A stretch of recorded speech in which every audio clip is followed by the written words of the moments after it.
En este vídeo vamos a hablar sobre la mecánica contable o técnica contable, que no deja de ser la manera que tenemos de registrar un hecho contable en nuestra contabilidad. Recordemos que vamos a utilizar dos libros para registrar los hechos contables, el libro diario y el libro mayor. Lo primero, el concepto fundamental que tenemos dentro de la mecánica contable es el concepto de cuenta. ¿Qué es una cuenta? Pues es el instrumento contable básico, que representa cada uno de los elementos patrimoniales que forman parte del patrimonio de la empresa de forma individual. Por ejemplo, bancos, por ejemplo, un vehículo, por ejemplo, un ordenador o, por ejemplo, un préstamo con un banco.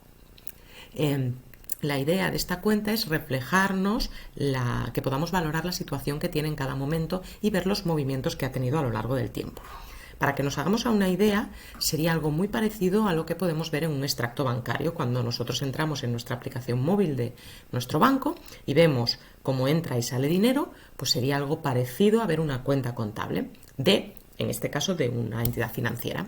La cuenta se representa con algo muy complejo, es decir, con una T, un palito horizontal y un palito vertical, y en función de su naturaleza, si es de activo, pasivo, patrimonio neto, ingreso o gasto, se va a comportar de forma diferente, al tener un apunte en el debe, que es la izquierda, o en el haber, que es la derecha. Recordemos, debe no quiere decir que nadie le deba nada a nadie, y haber no quiere decir que haya nada en ningún sitio.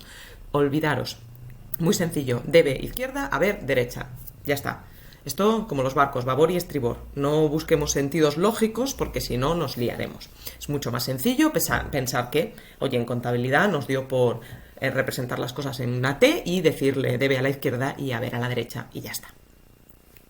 Este debe y este haber nos generan un método que se llama método de partida doble, en el que los hechos contables siempre se van a registrar con un sistema que va a utilizar como mínimo dos cuentas.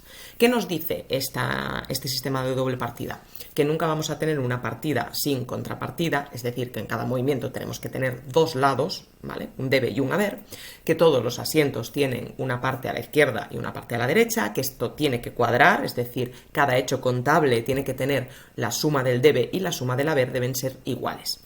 Y podemos tener más de dos cuentas, pero el mínimo de un asiento, cualquier asiento contable van a ser dos cuentas, es decir, va a afectar como mínimo a dos elementos patrimoniales. ¿Cómo funcionan las cuentas? Pues el debe es un apunte a la izquierda y también recibe el nombre de cargar una cuenta. Y el haber es un apunte a la derecha y también recibe el nombre de abonar una cuenta.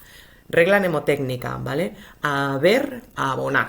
La A con la A. Y en el debe, que es el que no tiene A, la de cargar, para que os acordéis y no mezcléis.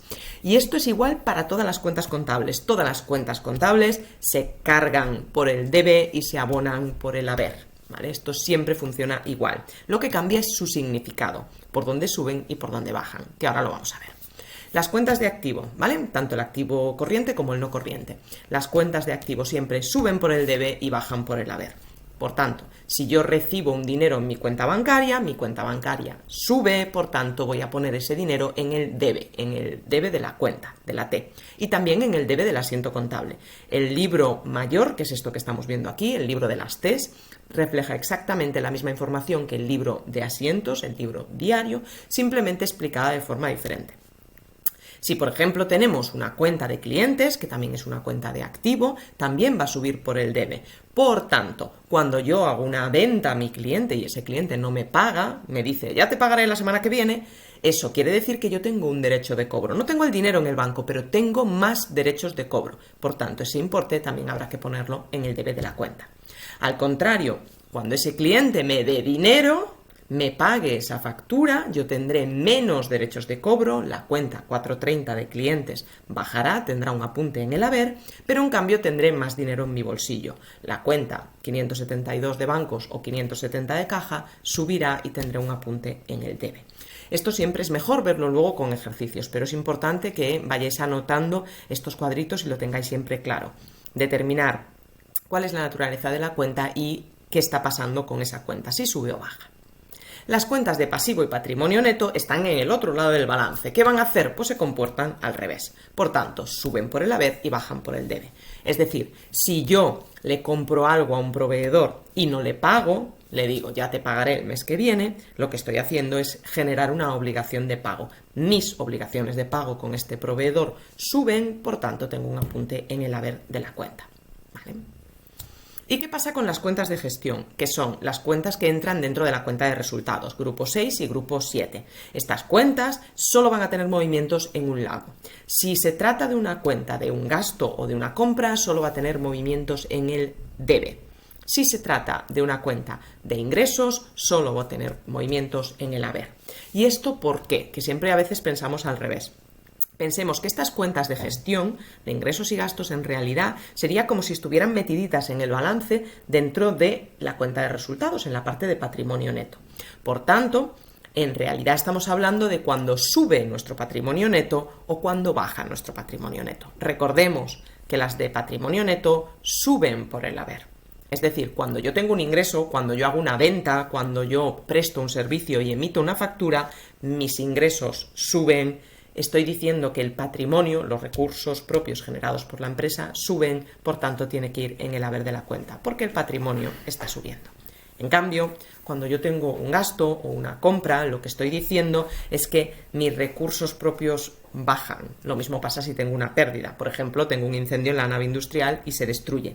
Tengo una pérdida. Mi patrimonio neto baja. Por tanto, como estamos en patrimonio neto, baja por el debe. ¿Vale? Utilizarlo también como recurso para acordaros de cómo funciona. ¿Vale? Por último, el saldo de la cuenta. El saldo es la diferencia entre la suma del debe y la suma del haber. Si el debe es más alto que el haber, tengo un saldo deudor. Recordemos, regla mnemotécnica, debe más alto, deudor el saldo. Por el contrario, si el haber es más alto que el debe, haber más alto, saldo acreedor. ¿Vale? Utilizar esta regla para acordaros.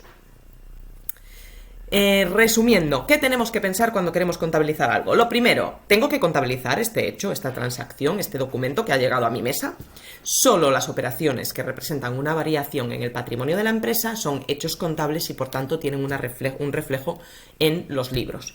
Recordemos, un presupuesto no es un hecho contable o contratar a una persona no es un hecho contable. Será un hecho contable cuando se genere la nómina, pero en ese primer momento no tenemos que registrar nada en nuestra contabilidad. Segundo paso para registrar un asiento.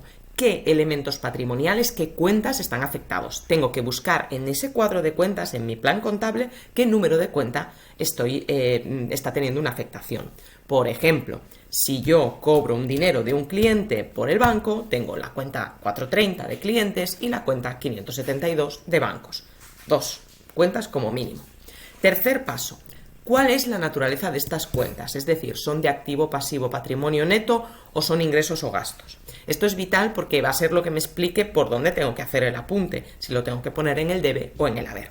Yo siempre os aconsejo que para empezar os hagáis vuestras T's, encima de la T pongáis el nombre de esas cuentas, de ese elemento patrimonial que estáis que creéis que es el afectado, y encima le pongáis una letrita, una A si es activo, una P si es pasivo, una NP o un PN de neto patrimonial, y un ingreso y un gasto, para que os acordéis de por dónde sube y por dónde baja. Incluso que os pongáis un más y un menos como regla para recordar dónde tenéis que hacer los apuntes. ¿Vale? Recordemos, esto aplica igual en las T's que en el asiento contable. Cuando yo hago en la T un apunte en el debe, en el asiento contable, esa cuenta va a tener el apunte en el debe. Y por último, tengo que compensar si la cuenta sube o baja. Si yo recibo un dinero en el banco, mi banco sube. ¿Vale? En cambio, si yo hago una transferencia para pagar nóminas desde mi banco baja.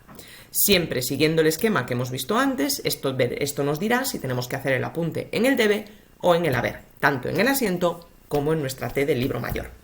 Siempre recordemos que el debe y el haber de cada asiento contable deben sumar lo mismo, es decir, deben cuadrar. Y con esto dejamos la presentación aquí.